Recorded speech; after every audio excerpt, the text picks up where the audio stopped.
हाँ जी बच्चे, कैसे हैं सभी आप लोग। आशा करता हूँ बेटा ठीक होंगे आप सभी लोग। लास्ट क्लास में बेटा जो हमने डिस्कस किया था वो आप लोगों ने रिवीजन कर लिया होगा उसका, या उसको देख लिया होगा अच्छे से। उम्मीद करता हूँ बच्चों कि आपको समझ में आया होगा। फिर भी कोई समस्या रह गई है तो डिस्कस करेंगे हम। ठीक है बेटा।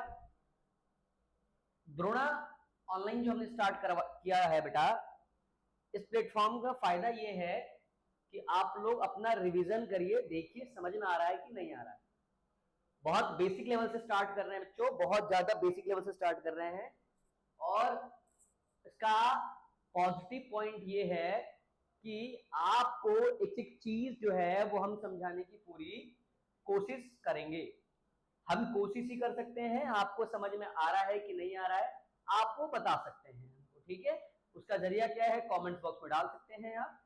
ठीक है बच्चों, चलिए हम शुरू करते हैं।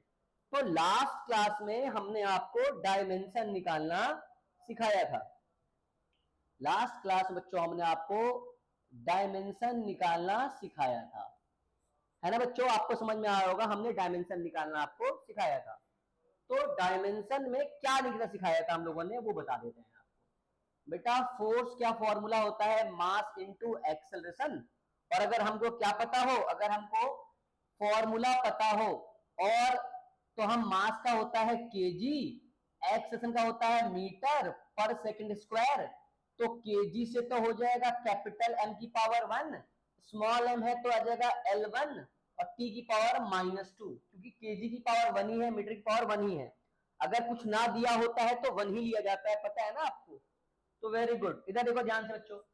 फिर हमने बेटा आज हम निकालेंगे प्रेशर का। प्रेशर क्या होता है बच्चों, प्रेशर होता है sir force upon area. Force upon area. अब बच्चों फोर्स का क्या होता है, मैंने सिखाया था आपको। फोर्स का होता है M1 L1 T-2, ऊपर ही है। और एरिया का क्या होगा बच्चों, एरिया का होता है L का 2, L की पावर 2। क्यों, क्योंकि होता है एरिया का मीटर स्क्वायर, और मीटर स्क्वायर में बच्चों हम आप देखेंगे कि L का 2 होता है। तो बच्चों इसको क्या करना है बेटा, ये 2 जब ऊपर जाएगा तो क्या हो जाएगा, ये हो जाएगा m की पावर 1 L की 1 T-2 L का -2। बेटा जब बेस सेम है तो पावर क्या होगा, ऐड हो जाएगा। तो फर्दर यहां से आ जाएगा M1 L-1 T-2। बेटा this is the dimension of pressure. और बेटा जो प्रेशर का होता है वही आपका बेटा स्ट्रेस का होता है। हम वो भी एक साथ डिस्कस कर रहे हैं बच्चों आज, जिनका डायमेंशन सेम होता है। रट नहीं क्या हो सकता, बिल्कुल नहीं है। जो स्ट्रेस का होता है वही प्रेशर का होता है। हम आगे पढ़ेंगे जब हम मैकेनिकल प्रॉपर्टीज ऑफ सॉलिड के अंदर जाएंगे तो इसको हम डिटेल में पढ़ेंगे। लेकिन फिलहाल इतना समझिए कि स्ट्रेस का भी वही होगा जो प्रेशर का होगा। रटने की आवश्यकता बिल्कुल नहीं है। चलिए बच्चों, मैं फिर आपको और चीजें निकालता हूं। देखिए, एक होता है वर्क। आपने क्लास 9th में पढ़ा होगा, वर्क का होता है force into displacement. Force into displacement. और बच्चों फोर्स का होता है M1 L1 T-2। मैंने ऊपर ही निकाल रखा है बेटा, इसलिए निकाल रखा है ताकि आप वहां से देख सके। फिर क्या होगा बच्चों, यहाँ पे M1 L1 T-2 फोर्स का होगा, साथ में डिस्प्लेसमेंट का होगा L1। ये तो हर बच्चे को पता होगा हमारे यहाँ। तो इसको क्या करेंगे बच्चों, M1 L2 T-2। This is the dimension of work. This is the dimension of बच्चों वर्क। अब याद रखिएगा, कुछ ऐसे फिजिकल क्वांटिटी है जो एक साथ ग्रुप में रहते हैं, यानी कि ऐसे मल्टीपल फिजिकल क्वांटिटी है, बहुत सारे हैं जिनका डायमेंशन एक ही होगा, यानी कि सेम ही होगा। ठीक है बच्चों, थोड़ा सा मैं उस टॉपिक पे जाने से पहले मैं थोड़ा सा आपका रिवीजन करा देना चाहता हूं।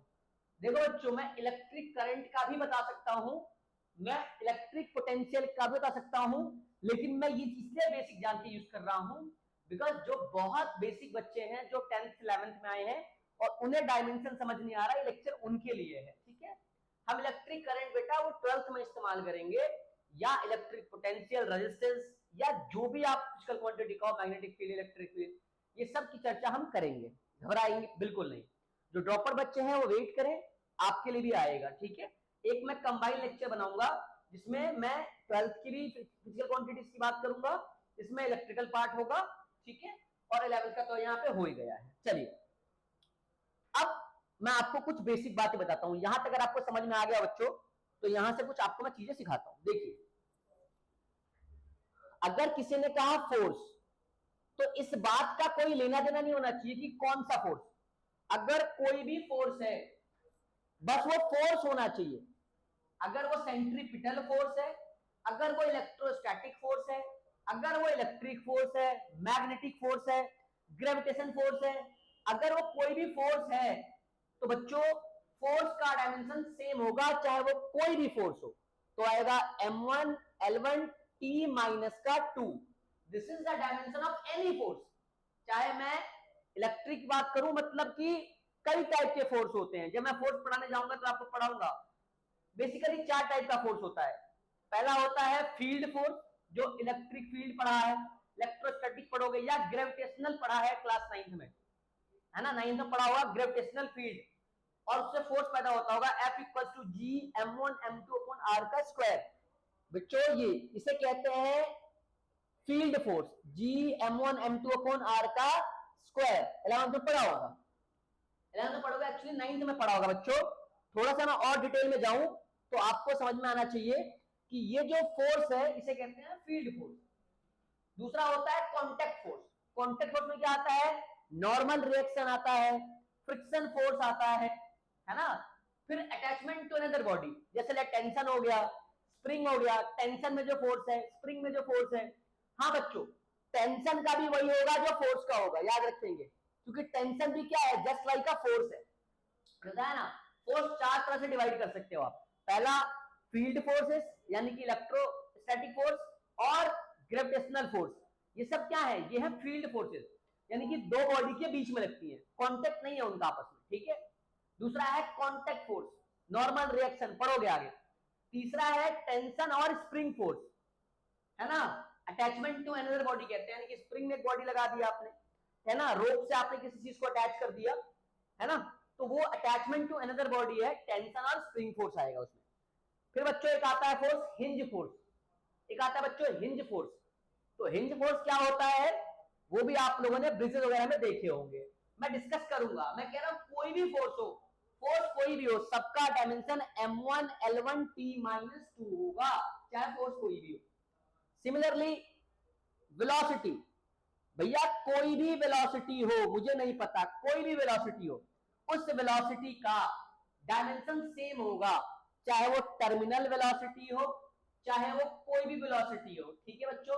क्रिटिकल वेलोसिटी हो, है ना, अगर आपको वेलोसिटी दिख रहा है तो जो डायमेंशन आएगा वो आएगा m0 l1 t माइनस का 1, ये होता है बच्चों वेलोसिटी का, ठीक है। इस बात को आपको थोड़ा समझ के चलना है बच्चों कि वेलोसिटी का होता है m0 l1 t minus 1। Force कोई भी हो, सेंट्रीपिटल हो, कोई भी फोर्स हो, उसका डायमेंशन सेम होगा, वेलोसिटी कोई भी उसका डायमेंशन सेम होगा। अब दो चीजें मैं आपको डिस्कस कर दूं। पहला, अगर डेंसिटी कह रहा है, पहला, अब अगर डेंसिटी कह रहा है सुनिएगा, तो डेंसिटी किसका, अगर मास के हिसाब से डेंसिटी पूछा है तो आ जाएगा मास अपॉन वॉल्यूम। अगर एनर्जी डेंसिटी पूछा है तो आ जाएगा energy upon volume. Energy density पूछा है बेटा तो आ जाएगा एनर्जी अपॉन वॉल्यूम। इस तरह से बेटा हम सारी चीज चर्चा कर लेंगे। फिलहाल बस मैं आपको वो बात बताने आया हूं जिससे आज हम स्टार्ट करेंगे एप्लीकेशन ऑफ डायमेंशन फॉर्मूला, ठीक है, या डायमेंशन मेथड, 3 तरह से यूज करेंगे आपको आज। तो वेलोसिटी का आ गया, सिमिलरली मैंने डेंसिटी बताया, तो डेंसिटी क्या होगा, मास अपॉन वॉल्यूम। मास का होता है बच्चों m1, वॉल्यूम का होता है l3, तो ये ऊपर चला जाएगा तो आएगा m1 l minus cube l minus 3 t0, ये डेंसिटी का होगा। बेटा एनर्जी डेंसिटी का क्या होगा, हम इसका भी अभी निकाल रहे हैं, बस आपको डरने की आवश्यकता नहीं है, ठीक है बच्चों। तो फिलहाल आपको यहां तक समझ में आ रहा है। अब आपको मैं ग्रुप बना के दिखा रहा हूं, देखिए ऐसे रखिएगा, ठीक है बच्चों। देखिए कौन कौन से ग्रुप आपके बनाए जा सकते हैं, सुनिएगा। अगर आपको वर्क का निकालना आ गया बच्चों, अगर आपको वर्क का निकालना आ गया, वर्क का होता है फोर्स इनटू डिस्प्लेसमेंट, तो यह आ जाएगा m1 L2 T-2। मैंने जस्ट अभी अभी सिखाया था। बच्चे करें क्या हम इसमें कि जो वर्क का होगा वही हमारी एनर्जी की भी होगी, जो वर्क का होगा वही हमारी एनर्जी की भी होगी, ध्यान रखिएगा। तो एनर्जी का भी डायमेंशन वही होगा जो वर्क का होगा। सर ये आप कैसे कह सकते हो बेटा, आगे जाके आप पढ़ोगे work energy theorem, work energy theorem पढ़ोगे, या एनर्जी का फॉर्मूला आपको कोई भी याद हो तो आप अगर वैल्यू पुट करके देखोगे तो सेम ही आना है। मैं बता रहा हूं ऐसे ग्रुप जिनका डायमेंशन सेम होगा। कई बार बेटे, कई बार क्वेश्चन आया हुआ है। कहां आया हुआ है ये मैं अपने जुबान से नहीं कहूंगा, नोटिस करना है, 2 मिनट आप महसूस कर लोगे। एनर्जी है m1 L2 T-2। अब एनर्जी के बहुत सारे रूप है बेटा। पहला रूप आपने सुना होगा काइनेटिक एनर्जी, जिसका फॉर्मूला होता है हाफ एम वी का स्क्वायर। अगर बच्चों आप यहां भी डाल के देख लो तो चेक कर लो, 1/2 कांस्टेंट है यानी डायमेंशनलेस होगा। मास का होगा m1, वेलोसिटी का स्क्वायर यानी L2 T-2। देखो बेटा वही आ रहा है जो मैंने बताया है। काइनेटिक एनर्जी के साथ बेटा एनर्जी के कई रूप हैं, जो इसका दूसरा रूप है वो है पोटेंशियल एनर्जी। पोटेंशियल एनर्जी का भी डायमेंशन वही होगा जो एनर्जी का होता है, यानी कि इसका भी वही होगा, इसका होता है mgh। तो इससे भी करोगे तो आएगा m1 L2 T-2 करके देख लेना, ठीक है बच्चों। अब इलास्टिक पोटेंशियल एनर्जी भी आता है जिसमें स्प्रिंग फोर्स आ जाएगा F = -12 kx², वो भी डिस्कस करेंगे बाद में, फिलहाल जरा। तो पोटेंशियल एनर्जी हो जाएगा mgh। अब आता है टोटल एनर्जी और मैकेनिकल एनर्जी, जो होता है kinetic energy plus potential energy. तो इसका भी डायमेंशन वही होगा m1 L2 T-2। बेटा मेरी बात समझ में आ रहा है कि नहीं आ रहा?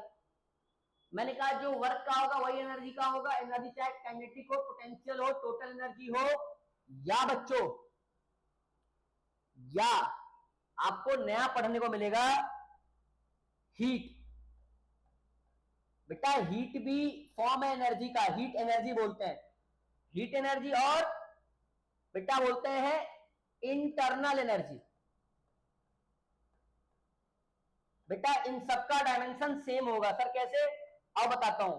बेटा हीट एनर्जी को Q बोलते हैं और इंटरनल एनर्जी को U बोलते हैं, ठीक है बेटा।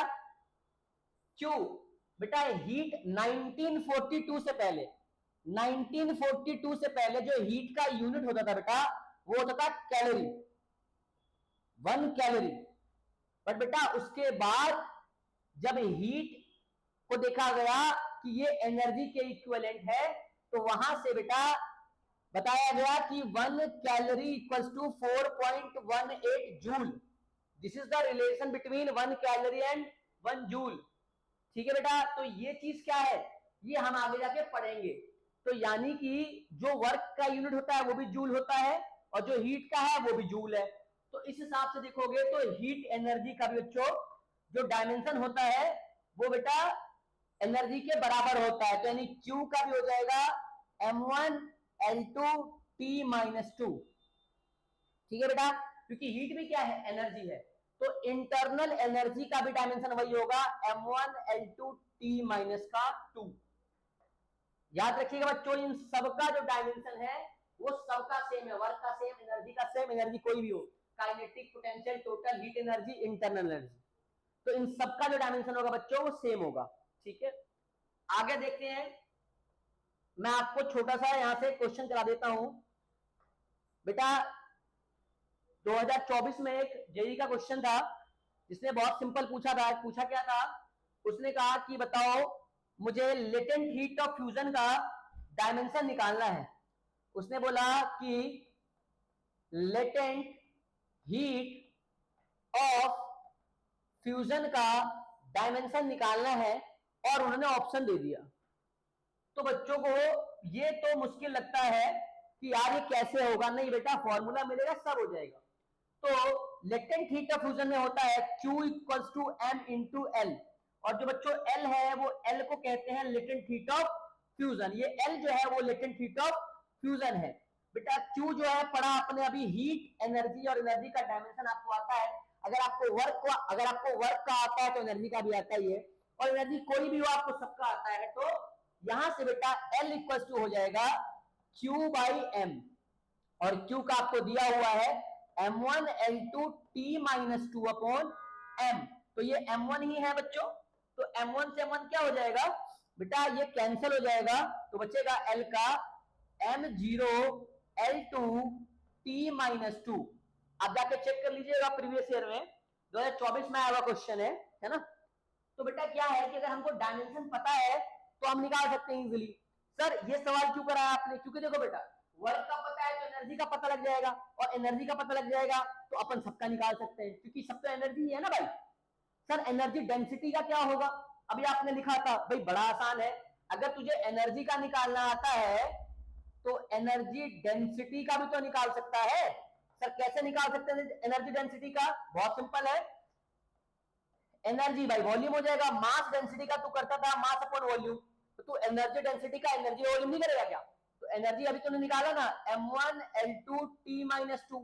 सर ये कैसे पता, क्योंकि एनर्जी का वही होता है जो वर्क डन का होता है, वॉल्यूम क्या होता है L क्यूब, इसको ऊपर ले जा, तो जब ये ऊपर जाएगा तो L माइनस 3 हो जाएगा, बेस से में पावर ऐड हो जाएगा, तो इसका आ जाएगा M1 L minus 1 T minus का 2। तो बेटा इस तरह से आप सबके निकाल सकते हो, रटने की आवश्यकता बिल्कुल नहीं।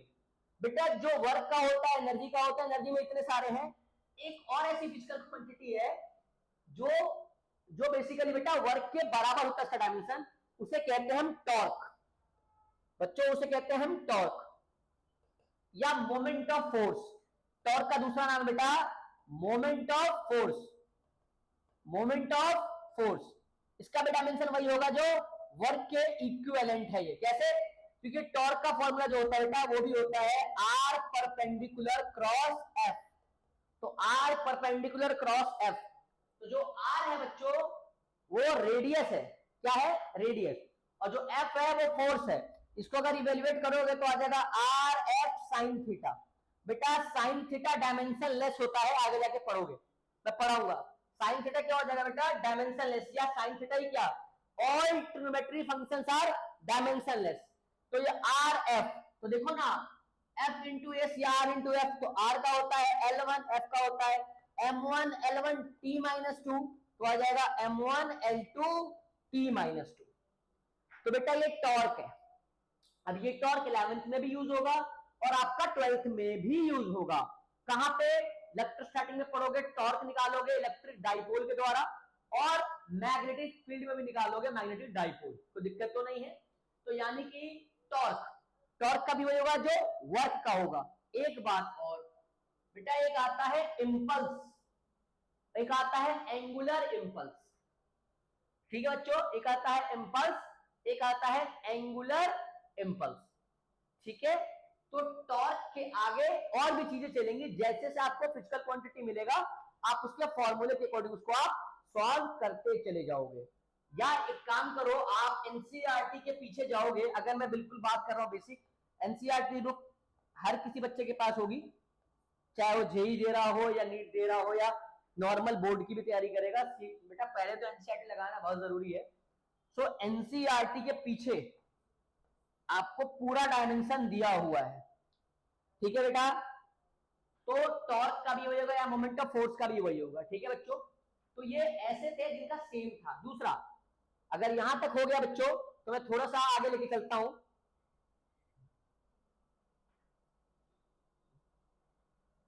मैं थोड़ा सा आपको बच्चों आगे लेके चलूंगा, है ना, मैं एक साथ मर्ज करके दिखा दूंगा बाद में। इधर आइए। तो डायमेंशन निकालना आपको अच्छे से आ गया है। मैंने बताया कि ऑल ट्रिग्नोमेट्री फंक्शंस का जो डायमेंशन होता है वो क्या हो जाता है बेटा, डायमेंशन लेस हो जाता है, कोई डायमेंशन नहीं होता। सिमिलरली बेटा एंगुलर डिस्प्लेसमेंट का भी या एंगल का कोई डायमेंशन नहीं होता, एंगल या एंगुलर डिस्प्लेसमेंट का कोई डायमेंशन नहीं होता। ये आप वक्त के साथ साथ पढ़ते चले जाओगे, ठीक है। बहुत सारे क्वेश्चंस कराने हैं, मैं वो भी आपको कराऊंगा, ठीक है बच्चों, क्योंकि मैं डिटेल करा रहा हूं मैं ऐसा नहीं कर रहा कि भाई एक टॉपिक उठा लिया और उस पर कुछ बता दिया, 4 सवाल करा दिए, नहीं, मैं बिल्कुल बेसिक से टॉप लेवल तक लेके जा रहा हूं। कुछ समस्या है तो आप मुझे बता दीजिएगा, ठीक है, जैसा भी हो। तो बेटा आप इस क्वेश्चन को थोड़ा सा और महसूस करिए। मैंने कहा कि जितने भी ट्रिग्नोमेट्रिक फंक्शन है ये डायमेंशन लेस है, ये डायमेंशन लेस है। अब डायमेंशन लेस का मतलब क्या है? डायमेंशन लेस का मतलब क्या है भाई? अगर मैंने कहा साइन थीटा, तो यानी कि m0 l0 और t0, इसकी वैल्यू 1 ही आएगी, ठीक है, क्योंकि a की पावर 0 की वैल्यू 1 ही आती है, कोई समस्या नहीं है इसमें, ठीक है। या अगर साइन के अंदर मैंने कुछ रख दिया, मान लिख दिया मैंने x/t, तो इसका यानी कि इधर इस पूरे का जो साइन का डायमेंशन तो बेटा 1 ही होता है, तो आ जाएगा x/t इक्वल्स टू 1। याद रखेंगे बच्चा इस चीज को, इस तरह से हम ट्रिग्नोमेट्री सॉल्व करेंगे, ठीक है, डायमेंशन के अंदर, है ना। बट फिलहाल मेरा टॉपिक आज मैं थोड़ा सा आपको कुछ और कराने आया था। मैं उम्मीद करता हूं कि आपको ये यहां तक ना जाऊं, डायमेंशन में पीएचडी नहीं करनी बेटे, इधर आइए। आप डायमेंशन निकालना धीरे धीरे समय के साथ सीख जाएंगे, ठीक है। अभी एक्सपोनेंशियल कराना है ना, आपको लॉग में कराना है, तो बहुत सारे सवाल जाएंगे एडवांस लेवल तक भी, टेंशन की बात नहीं। इधर मैं बेसिक बात कर लूं, एक शब्द आएगा ग्रेडियंट, एक शब्द आएगा ग्रेडियंट, तो जिस भी फिजिकल क्वांटिटी के साथ ये शब्द जुड़ जाए समझो कि वो लेंथ से डिवाइड हो रहा है। अगर कोई कह दे कि वेलोसिटी ग्रेडियंट, तो घबराना नहीं है, तो इसका अर्थ ये है कि वेलोसिटी का लेंथ से डिवाइड कर दो, तो याद जाएगा सीधा सीधा t-1, ठीक है। ऐसे ही आ जाएगा प्रेशर ग्रेडियंट, तो जो भी आ जाए जिसके अंदर ग्रेडियंट आ जाए। आगे पढ़ोगे पोटेंशियल ग्रेडियंट, बेटा पोटेंशियोमीटर में आपको पढ़ाया जाएगा पोटेंशियल ग्रेडियंट, तो वो भी आपको बेटा प्रेशर ग्रेडियंट है तो P/L हो जाएगा। जब वहां पढ़ोगे पोटेंशियल ग्रेडियंट, तो पोटेंशियल का डायमेंशन पता होगा V/L, इस V स्मॉल v है, कैपिटल V होगा, याद रखेंगे। पोटेंशियल ग्रेडियंट या वोल्टेज ग्रेडियंट आपको पढ़ाया जाएगा। अब क्या करें सर? बच्चों मेरा अर्थ ये था कि बस आपको समझ में आ जाए, हम चल रहे हैं, हमने डायमेंशन को कवर करा, ठीक है सर, डायमेंशन कवर करा। अब बेटे डायमेंशन निकाला तो इसके हम एप्लीकेशन पढ़ेंगे, application of dimension, application of dimension. बेटा इसका एप्लीकेशन है पहला principle of homogeneity, principle of homogeneity, ठीक है बेटा, इसको हम लोग करेंगे प्रिंसिपल ऑफ होमोजेनिटी। दूसरा a physical quantity is depend on other physical quantity। बेटा इसमें आपको फॉर्मूला जो है वो डिराइव करना होगा डायमेंशन मेथड से, यानी कि एक फिजिकल क्वांटिटी दूसरे फिजिकल क्वांटिटी पे डिपेंड है, यानी कि फोर्स डिपेंड है मास पे और एक्सेलरेशन पे, तो फोर्स जो है वो डिपेंड कर रहा है मास और एक्सेलरेशन पे, यानी कि ऐसा फिजिकल क्वांटिटी जो अदर फिजिकल क्वांटिटी पे क्या कर रहा है, डिपेंड कर रहे हैं, तो इन्हें डिराइव कराएगा, ठीक है। एंड तीसरा जो आता है बेटा वो आता है कन्वर्जन, कन्वर्जन, ठीक है बेटा, यूनिट्स का कन्वर्जन, तो ये आएगा आपका एप्लीकेशन ऑफ डायमेंशन, ठीक है बच्चों। तो मैंने आपको डायमेंशन निकालने में बहुत सारी चीजें समझा दी आपको कि किसका सेम है और किसका सेम नहीं है। ऐसे बेटा आपको मैं देता हूं दो, अब आपको दो निकाल के लाना है, ढूंढ के लाना है। एक लाना है इम्पल्स, इम्पल्स का रिलेशन जो है फोर्स के साथ है, इतना बता देता हूं। और दूसरा आपको निकाल के लाना है एंगुलर इम्पल्स, एंगुलर इंपल्स भी बेटा लास्ट ईयर जेई में आया हुआ है, इसका रिलेशन है टॉर्क से। अब बच्चों मैंने आपका टॉर्क बता दिया है और मैंने आपको फोर्स बता दिया है, रिलेशन है, आप कर लीजिएगा। नहीं होगा तो मैं तो कराऊंगा ही, आप कमेंट में डाल सकते हैं, अगर आपने किया है तो मैं चेक कर लूंगा आपने सही किया या गलत किया है, ठीक है। साथ में बेटा हमारा प्रिंसिपल ऑफ होमोजेनिटी को हम आगे लेके चलेंगे, प्रिंसिपल ऑफ होमोजेनिटी और physical quantity is depend on other physical quantity. हम ये टॉपिक भी डिस्कस करेंगे बेटा, कवर करेंगे कि ये टॉपिक हमारा क्या हो जाए, कंप्लीट हो जाए। And third one is conversion, conversion of units, यानी कि MKS to CGS, CGS to FPS या सीजीएस टू एमकेएस, ठीक है बच्चा। N1U इक्वल्स टू N2U, वो भी डिस्कस करेंगे हम।